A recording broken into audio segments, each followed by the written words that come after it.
Good morning or afternoon, depending on where you're at in the country.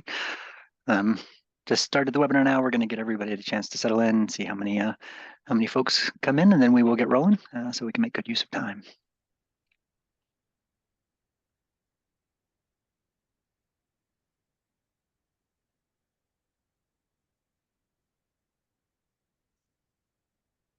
It's coming in, David. Now. All right, for those that are just joining, we're going to get started in a minute or two, so we can get some folks a chance to filter in, and then we will get rolling.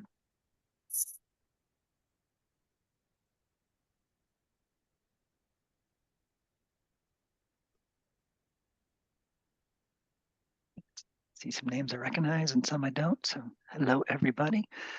Let's roll into some introductions and some logistics, and then we will get into the content of the webinar. So I won't be doing most of the talking today. That will actually be Alex. So I will start by introducing Alex, and then we'll roll into introductions to the two of us. So Alex is an instructional designer. She's been doing some research and some digging into private journaling, reflection spaces and such. And so she has a wealth of information for us that we will then tie into how Harmonize can help support private journaling inside your LMS. And then I'm Marcus. I'm one of the owners of Harmonize. I think most people probably recognize my name by now. And then I have David, who will be helping us in the chat as well if there's any questions that come up in the chat or Q&A. So on a logistics front, before I turn it over to Alex, we are recording this. I think it is being recorded. Is that true? Yes, it is being recorded. All right, and we will follow up and send out the recording. And Alex is actually pulling together some documentation as well of some of the things she's going to cover that we will either get published into our help site or she'll share a Google Doc or something informal. So nothing too fancy, but some good note taking for this as well. Any questions you have, you can put them in the chat, you can put them in the Q&A. Whatever you want to do, you can raise your hand, I think, and if you would prefer to come on and speak, we can do that. We have a small group. These are intentionally short, quick, small group discussions around how to use Harmonize. So don't hesitate to get your questions answered as we roll into this. So without further ado, Alex, I will turn it over to you. All right. Thanks, Marcus. And thanks, everyone, for joining us today. I'm excited to talk to you guys about journaling and how you can use Harmonize to do journaling in your classes. So what is private journaling? Private journaling is a type of assignment where students can regularly or semi-regularly submit reflections to their instructor to be read and engaged with. Private journaling is a way for students to process their own learning, and it's a way for you to connect with your students a little more deeply than otherwise you might be able to. So what I'm going to do is cover some different kinds of assignments that you could do, some different applications for journaling, and then we will get into how you would actually set one up in Harmonize. So let me pop up here. I have a very simple slide just to help us keep track of our talking points. Different possible private journaling assignments. So the first one, this is probably the first thing we think of when we think of private journaling, self-reflection. So you could consider assigning students a self-reflection where they're thinking about what they're learning or how they feel about their performance, how they want to change their study habits, or maybe the way the material is affecting them or the way it connects with their lives. And they can just do that in a regular basis as a way to engage with what they're reading or what they're learning about. And the reason you would do that is because it helps students process the material and think critically about what they're doing in your class. It's also a way for them to recognize their own growth and see how far they've come, because they can look back at those earlier journal entries and see how their learning has developed over the course of the class, which is really cool. You could also consider asking students to keep a reading log or like a viewing log if you've got them watching a lot of videos. But the idea here is that students log some details, maybe about what they're reading, how much they read, they're keeping track of their reading. And this is just a way for them to process their reading, maybe retain it a little better. You could ask them to make connections between the reading and their own lives or other things they've learned or read. We know that when students, especially adult students, make connections between what they're learning and past knowledge, that really helps them retain the new knowledge that you are trying to give them. And keeping a reading log can also be a source for paper ideas. So if this is a reading log in a literature class or a history class, they may be able to return to their earlier reflections or logs and actually mine some of that content to develop ideas for assignments, which is really cool too. Homework log. I really like this one for teachers who maybe are not in the humanities. We think of journaling as a humanities thing, right? But you could imagine students keeping a homework log in a math or science class. Maybe each week they pick out one problem from the problem set that was more challenging and they submit their written work on that problem and talk through the steps they took or talk through what was confusing about it or even what questions they have about it. Maybe it's a problem they haven't even solved yet, but they talk through their thought process and how they tackled the challenge and how they arrived at their solution. And so then that gives the instructor a way to engage more deeply with that student on a particular problem because students can complete a lot of problems each week in a math or science class. Knowledge check. So this is a good one. Before the beginning of a unit or a topic, you could ask students, what do they know about this already? Again, for adult learners, we know that activating prior knowledge is really helpful for connecting with the material. And then once you know where your students are currently with their knowledge, you can better differentiate the material to the reading level and the knowledge level of your class. Self-evaluation. So this is a cool one. This is like self-reflection, but is maybe focused a little more on performance on specific assignments. So you could have your students regularly reflect on how they're doing in the class, or you could assign reflections after major assignments, papers, exams, whatever it is, where they talk about, how did they feel about it? How did they prepare for it? Is there anything they want to do differently next time? We know that this kind of reflection and self-evaluation helps students develop better work habits and helps them sort of really think about how they have taken away something from the assignment, helps solidify what they've learned. Retrieval practice. So this is a really interesting one. We know that when students are asked to pull something out of their memory, that helps them retain it. And so you could imagine using journaling as a way to promote more retrieval practice. You can tell your students, this is not going to be graded, so don't feel pressured to put a particular answer down, but just without looking at your notes, write down everything you learned about this topic this week or everything you can remember about X. And that process of having to pull things from memory will help them, especially if it happens more regularly, right? We know the bad version of this, cramming right before an exam, but if students are being prompted to do that retrieval practice multiple times leading up to an exam, they're going to remember things better. So those are just a few of the reasons you might do this. And from there, if we don't have any questions, either popping into the chat or coming in through webinar questions, I'll dive into how you might set this up. Yeah, Marcus. I was going to highlight a couple of things that you and I had talked about earlier. And I think it's really important that you let your students know why you're doing these things so they don't feel like busy work. That was something Alex was stressing to me beforehand, that if you're having them do this retrieval practice, why would they care and why would they do a thorough job? And if they understand that this is how the brain works and this is actually going to be beneficial to you, and in particular, even if you just have them doing it on video with a live talk track of like, well, this is what I learned and blah blah blah blah blah blah blah blah blah blah blah blah, and then you can really give them a reason and give them encouragement to do it. And you had mentioned, Alex, not graded, but and I think in our earlier conversation it was like not graded for fact Yeah, correctness. low stakes, like auto graded, not graded for, it's a formative assessment. And Yeah. so grading just for completion. Perfect. Cool. Right. Yeah, Absolutely. the main, before Alex dug into this, the main one I'd heard from instructors was more on the self-reflection side of things. I had an instructor who said that this was her favorite part of her class because she does self-reflection with them. And It's when she truly gets to know her students because yes, they turn in an assignment, but they're in more of a striving for the grade mode. But when they are just meandering and typing things about what was interesting or what they hated or whatever, they could actually go in and do that. And she didn't do those anonymously so that she could actually get to know the students as a person, as a human. But she said it was her favorite part of the class, which I thought was kind of nice in terms of what she found value in it as well. I love that. And it makes me think about how we're calling this private journaling because we set it up as a private assignment and students aren't seeing each other.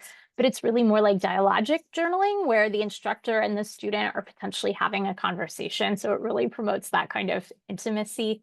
I love what you said about explaining the purpose. That's a really good point. With something like self-reflection, I think students just like doing it. Like you said, they want to talk about, what they liked or didn't like or something like that. But especially with something like retrieval practice, or even like reading log, these kinds of assignments can feel very, I don't know, what's the word? Like you're just being asked to check a box and like there's not a purpose, like it's busy work. And so I think it's really crucial with these kind of assignments to explain, to have a purpose for why you're doing them and to explain that purpose to students up front so that they know that there's a reason. And then I think it's important to engage with them, to know that this isn't just going out into the ether, to take time to comment, if not on every sort of entry, somewhat regularly, so they know you're listening. Or even just give them a thumbs up. Yeah, react. Why not? At least they know someone read it. I mean, Yep. we love our likes on social media, so you can give your students your likes that way. Okay, so let's dive into how we might set this up. Um, I've got an assignment here in Canvas. I'm gonna quickly add some points to it and connect to Harmonize using the submission type and external tool. And a lot of the strategies we've discussed here today, you could use them in a different platform, but Harmonize is going to make a few things just a little bit easier. So we'll go ahead and connect. We'll set a due date. We'll say, oh, I want them to do this. I don't know. Let me highlight something Alex went by really quickly that I have heard is a confusion point for instructors when configuring this is that when you are questing for a private journaling space, you are still selecting discussion as the type because it's a discussion that's one-on-one between you and the individual student. They don't see each other's work. But when you're here picking this, we're probably going to change this in the software to date because it's, I think, causing a little bit of confusion, but there is a private mode to discussions, which is what we're going to be highlighting here today. So when you're going in, still picking discussion, but we'll show you how to tweak it when we get in there. Awesome. I should have paused on that. Yes. So pick discussion when you are connecting to Harmonize. And we're going to save, and that's going to drop us right into Harmonize. All right. So there's some good stuff we can do here. We've got our text box. This is where we might put in, purpose of the assignment. In TILT, transparency in learning and teaching, we know that giving students a purpose for what they're doing is very helpful. Helps students who might not be as likely to succeed actually succeed. So maybe I'll drop, maybe this is like, I don't know, it's a retrieval thing, and I'm gonna put in a purpose, or whatever it is I want to put here. And then what's some other good stuff we can do? Let's see, we should probably just show the basics. So under post settings, like Marcus was saying, if you want this to be a private journal, the key thing is to come to post settings, come down here to visibility settings, and select private between students and instructors. What that will do is make it so that you just see each student's individual post, and they see your comments back to them, but then they don't see each other's posts. Is there anything else we should say about that private mode? I often see the private mode coupled with the thing right below it that says grid versus list view. You can actually change more into a list view strategy. And that way, when the students come in and they only see their own post and they've done 3 journaling entries throughout the semester, they will see all 3 journaling entries laid out for them. And instead of seeing the default harmonized layout of the 3 cards. And so we often see those coupled together in terms of why would you make a default view of a list view. This is, I think, the most common use case of why you would pick list view as the default. That is a great point. Other potentially useful settings here. We haven't touched on this yet. We've mostly been sort of assuming you're asking your students to write things. but it's great to have students actually record video. Marcus touched on it for retrieval practice, but even for reading logs and reflections, knowledge checks, self-evaluation, you can either ask them to record videos or at least give them the option to record video. So if you want to here, you can change the limit because maybe you don't want to hear your student talk for like 10 whole minutes. Maybe you have a big class. Maybe the point is to see how much they can say about a particular topic in like a 2-minute time limit or something like that.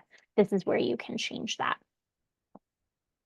And then milestones tab is going to have some important stuff for us too. So I think the way we most commonly see instructors using this is that they will have one due date later in the semester, and then we'll set multiple milestones for the students to post along the way. So if we click add milestone here, it creates one for me on that due date that I set, which is the last Thursday in October. But say I wanted them journaling every Thursday, I could set up a milestone for each Thursday and just set the due dates appropriately. And then they would be coming in every week and reflecting on the reading or reflecting on what they were learning or whatever it is I wanted them to be doing. And we could have them, just do one post for each, for example. Although one thing I wanted to mention here, I think people think, oh, it's journaling, I'm just going to have them do posts. If it's something where they are maybe reflecting on what they know about the topic and what they're learning, you could consider for the last milestone, having them do a couple comments and going back to those earlier journal entries and thinking about, how much have I learned? How much have I grown? So the comment feature here can be a useful way to kind of get students to reflect on their reflections, which can be fun. I wonder if you almost couldn't do it as the first one is a post and then your next milestone is a post and a comment because you need to post now and you need to go comment on your previous one. And then Go your back next one and can be a post and a comment or whatever you want to do. But the something Alex mentioned and when she was teaching me a little bit about private reflection is the regularity of this is important. And to be able to make sure the students know, hey, every Thursday I'm going to be reflecting on things. So I'm kind of prepping for that. It's coming up. I need to be able to do whatever that activity is. And I've done it twice now. I'm going to have to do it 2 more times, those types of things. These will write into their course calendar inside of Canvas. If you're not using Canvas, it will notify the student that they are coming up via email and that they've just missed them, if they did just miss them, et cetera. And you could then make these be auto-graded for that participation, things that sort of low stakes. I'm not going to grade the correctness of your reflection. I'm only going to grade the completion. And so this is where you might want to actually add a word count total as well. I've heard some instructors say, I want 150 words or 200 words or whatever. To be able to have them actually have a minimum word count of what they need to write in reflecting. If they are writing, obviously, if they're doing video, that's different. And you can then say, here's 2 minutes of video, pack it in or whatever it is. Yeah, that's a great point. And the auto grading, again, is just really good for emphasizing for students that this is low stakes and formative and low pressure. Yeah, so I think that covers what we would want there. If we come back to instructions, oh, I didn't enter my point values for the milestones. Okay, my bad. Harmonize is so helpful in telling me when I've missed something. So let's see, I think I set 4, so I could say I want like 25, 25, 25, 25. How's that? How's that? Hopefully that will make it happy. Hooray. I like how it doesn't let me make that mistake. I appreciate that feature. We've learned that the hard way. Auto grading with no points assigned does not work well. little problematic. I appreciate the reminders personally. Some other cool things to know here, like down here is where you could record a video. So say you want to model for your students a reflection, you could go ahead and record a video here modeling that reflection. One thing you might consider doing is using our prompt generator. Like a word of warning is that it's going to generate a discussion, like it's going to generate something that says like, and then reply to your peers. And so you might have to cut that part. But, oh, it pulled in what I wrote here automatically. I found that by playing with this, I can get it to give me some pretty useful prompts. So sometimes students like choosing, like they want guidance. They don't just want it to be totally free form because then they feel a little stuck, but they also want a choice about how they're going to reflect. So if I put like, I want my students to reflect on the reading, I want them to have 3 different reflection options.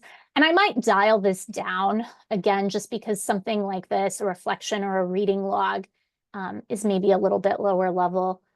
But if I do that and generate topic instructions, see, that's nice. It talks a little bit about, it even tries to give me a little bit of a purpose for this. I think I could come up with a better purpose probably, but it gives me a little bit of purpose, like why we're doing this. And then it gives me 3 nice options here. Like, what did you learn this week? What's relevant or useful in this topic? How has this changed your perspectives? This is really cool, actually. I like this. So I'm going to add this to my topic instructions. And then I'm just going to come down and, you know, get rid of the engagement pieces, because this is just a journal. And I might, in fact, have different instructions that I add here, like you're going to post 3 times throughout the month, or you're going to post at the end of weeks 3, 5, and 9, or whatever. But this is really nice. Like, this has given me and my students like a little bit more guidance without me having to put in too much effort. One thing I will say is that I played with this a little bit as well, and you could have actually just asked the AI to remove the engagement for you, and it would have rewritten the topic by removing that for you, so you don't have to get into the nitty gritty of it. I love it. So make sure you whack it around a little bit and tell it what you want it to do, because it can save you some time over base editing as well. I Um, love that. Good reminder. Very good reminder. Let's see, is there anything else we want to hit on here? I think that's it. Once we publish, we can see where our students would be able to post. And this is where they could post and either write their reflection or record a video using video record, um, screen record. Maybe I don't see that as much here, but I've there heard are some other options here. it depends on sometimes when there's a work product that the students are working on and they're reflecting Yeah. on how it went, they can Yes. actually screen share their work. I haven't heard this so much in the humanities, although I suppose you could screen share your essay and talk through the reflection on the learning and the writing you did and then highlight stuff versus having to mark up your own essay. But what I've heard it more in, David did a webinar with a gentleman who does like computer art projects, and they actually had to do design computer work and such, so they could actually share the game they had created and talk through the experience of building it and reflect on how the building went, type of thing. So if there is a work product, you could screen share and actually do the work product that way as well. I love that. You reminded me of other application I wanted to mention in humanities classes. This kind of goes along with the self-evaluation.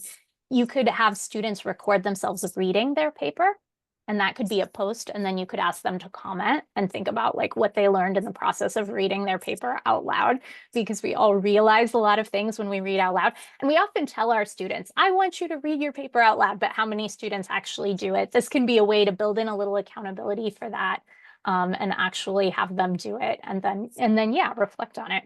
Lots of cool stuff here.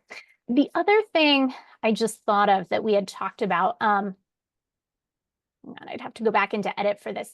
We've talked entirely about private journals or dialogic journals, journals that are just between the instructor and the student. You can also consider having a group journal and having it be visible to everyone, but maybe making it anonymous.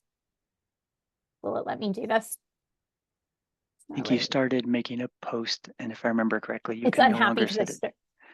I that's think why. that's what's going on there. That's a good question. I Okay. hadn't considered that until we talked about it 5-10 minutes ago. So I'm like, oh, that's cool. But Because I was back making a post. But anyway, had I not started a post, I could set this discussion to be visible to everyone, but anonymous.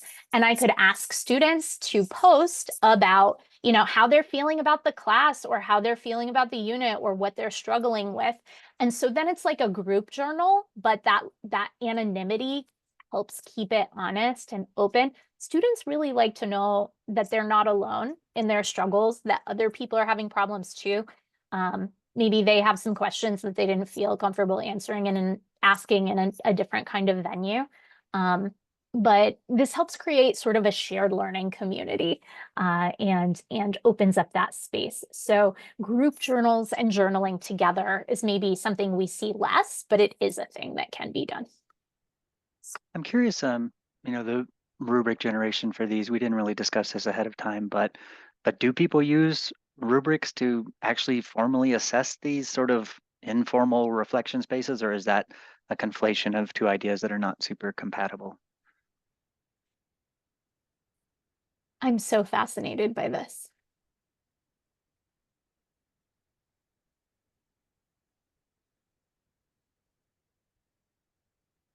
Fascinated by what? So you're asking if people so sorry, what is it you're wanting them to Well, I'm wondering, so you built the activity that had would they what you use wanted the them to rubric? do, and then we turned on auto grading, right? But we didn't generate a rubric for them because the guidance was in the instructions, and rubrics feel very formal, like I'm actually going to assess you with a rubric. I'm going to possibly grade you with a rubric. Do you think that, and I obviously don't have an answer to this because it just occurred to me, but do you think it's actually useful to have focus areas generated for what you want them to work on, or not? That's a really great question. I think I would be careful about this. I went ahead and ran the rubric generator just to see what it would pop up. Things like mechanics and presentation and clarity and communication. These are really things we think of as being more important in summative assessments and things where, like you said, you mentioned work products earlier, things where there's actually a product. I think the journaling is usually less like a product and more to get that intimacy and that connection with the students. I think it probably actually should be allowed to be a little rougher. There might be a way, and yeah, like you don't want to assess their ability to apply learned concepts, probably. So like what is getting generated here? An ability. Yeah, so you'd want to be careful. Like I think you could have a rubric. I'm going to close without saving. I think you could have a rubric, but it would need to be more based on just meeting the minimum requirements. Linda said in the chat, rubrics create expectations. I think that's right. And so you would want to think about what expectations you were creating. If your rubric creates expectations of like, this is super formal and you need to demonstrate like this high level of comprehension, that's the kind of journal you're going to get then. And then is it really a journal? I don't know. Um, Versus if your rubric just sort of emphasizes more effort.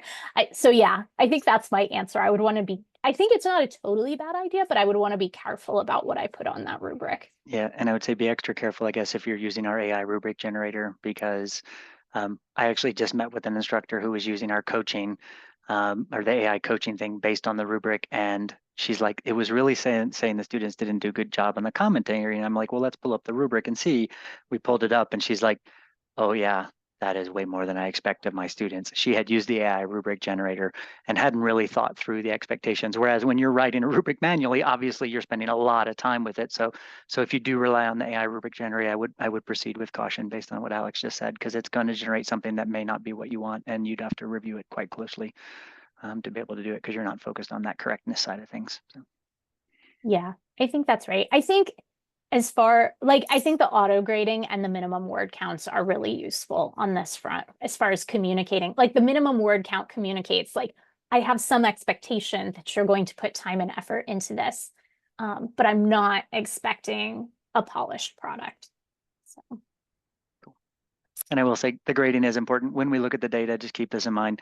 If you don't grade something, students don't all participate. And if you want them to participate, turning on that auto grading feature or doing your own version of participation grading without the auto grading is pretty important, because otherwise you're only going to get 30 to 40 or 50% of your students perhaps to participate. And so if this is important, consider using that. It's a great reason for it because you're not grading for correctness, just grading for words. absolutely. I think that takes us to the end of our time. Did anyone have questions or anything they wanted us to talk a little bit more about? Going once, going twice. All right. A note on logistics while you're seeing, maybe if you're typing in questions or something, if you have anything. We are recording this. We are going to get it put into a little bit of a guide. We're trying to do more of these teaching sessions to where it's less about Harmonize itself. It's more about the why and the what can you do with it. And then, okay, here's how Harmonize can actually support you in that. In particular for some of the tools that are not just core discussions, because everyone is using Harmonize for core discussions, but here are some different edge cases you can use. There's a lot of those that are coming up, and I'm guessing most of you probably received a list of them because it was an email I sent. but I'm going to put out in the chat just with the upcoming events page is that we have, so you can see what else we're working on there. A lot of these are ideas that Alex has pulled together of from what instructors have talked about, what they've demoed with us, what they've done with David. Can we actually do small 30-minute sessions on these so that you can take these and share them out with your peers or try them on your own and see how it works.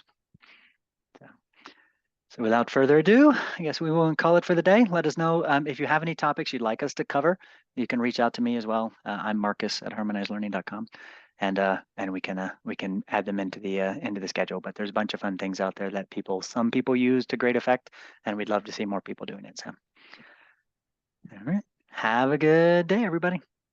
Thanks, everyone.